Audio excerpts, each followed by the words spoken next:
since user failure at the index or catalog is often a problem. It's better for the agency staff to search for the holdings. The number held is then matched against the number of items that are available for use on the shelf or in a library collection.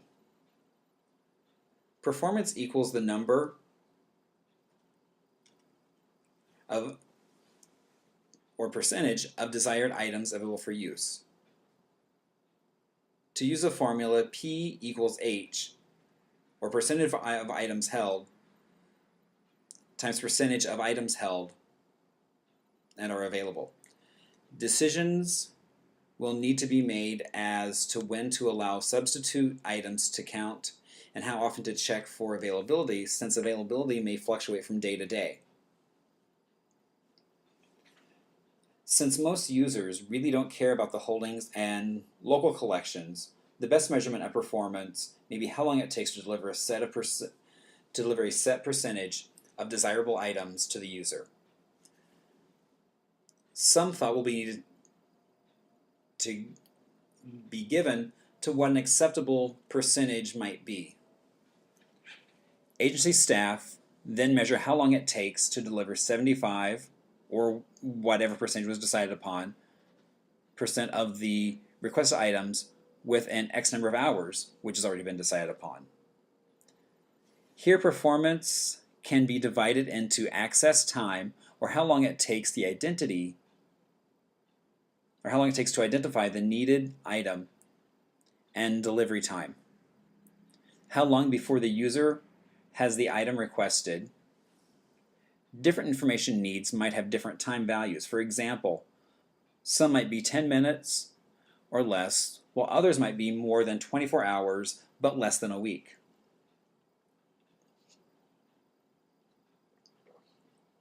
Note that both these performance measures assume that users begin with a known item. This is likely true in a research environment, but in many other places, users find what they want by browsing. One public library study found that fewer than 20% of the users found what they checked out by using the catalog. Using agency staff, it may be possible to convert a fuzzy want into something specific enough to search for and then create a performance measure. This really was true in the case of the Perry Library, where we did community focus, or basically community surveys, and it really came out that a larger majority, about 75% of customers, came in looking for a specific area but not a title.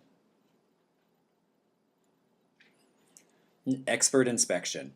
Expert inspection tends to be collection centered unless the subject expert is a local one. Subject experts are identified and arrangements are made for them to visit the local collection and evaluate it. The expert may speak with local users or may go directly to the collection. Usually the focus is on the collection goodness.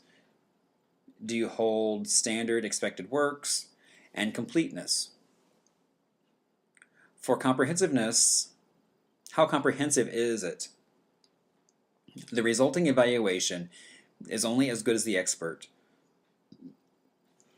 Finding an expert with the broad knowledge needed to evaluate a good-sized collection segment may be a problem. Outside research environments, it might be difficult to find an expert or to know if an expert is really an expert. The assessment of this method is that the subject expert is likely to know what is good, what might be rare, has needed world language abilities, and the like.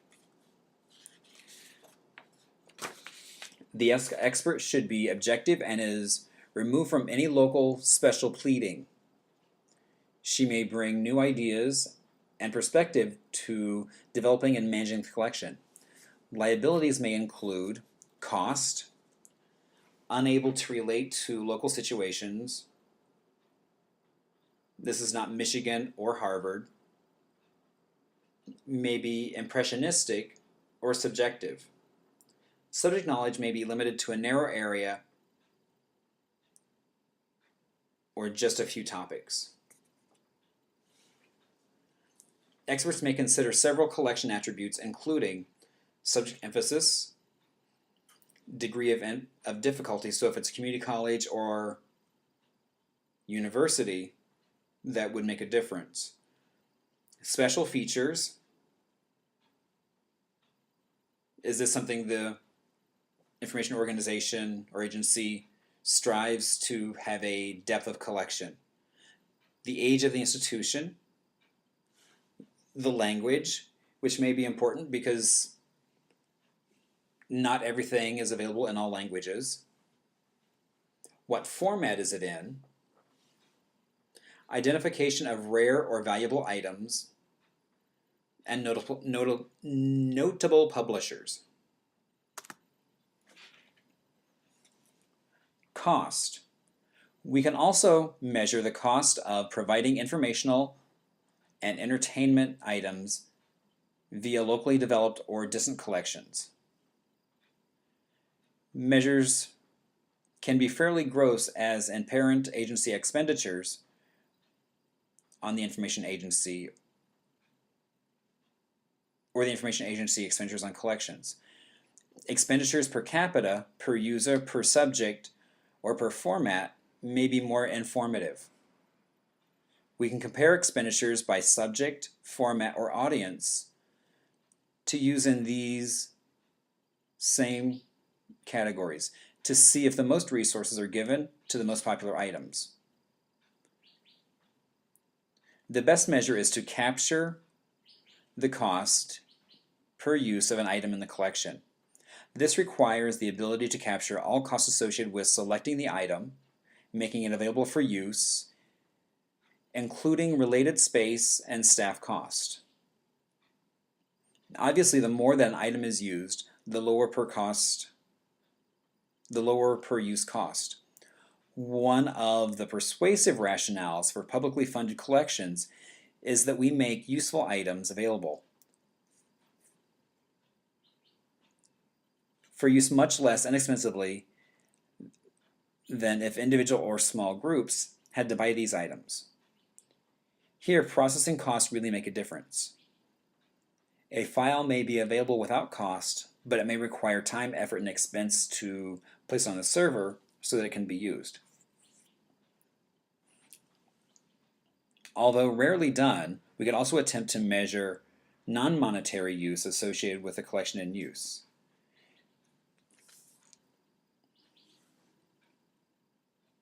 In the literature, the effective price paid for information and recreational materials include the price paid by the user and time and effort to identity, retrieve, and the use of material. For example, time spent in getting to the collection, identifying an item, retrieving an item, and checking it out.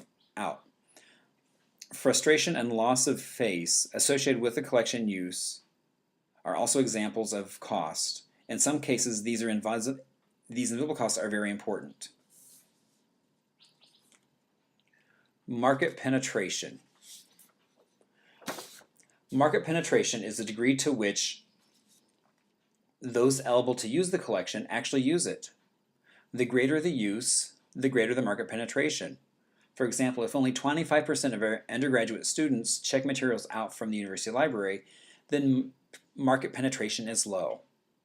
There is some question about the degree to which using a collection is a reflection on the state of the collection and the information agency. Some argue that no matter what is said or done, only a limited percentage of eligible users will use any collection, unless of course you're a student in an elementary school where you're required to check out books from the collection every other week.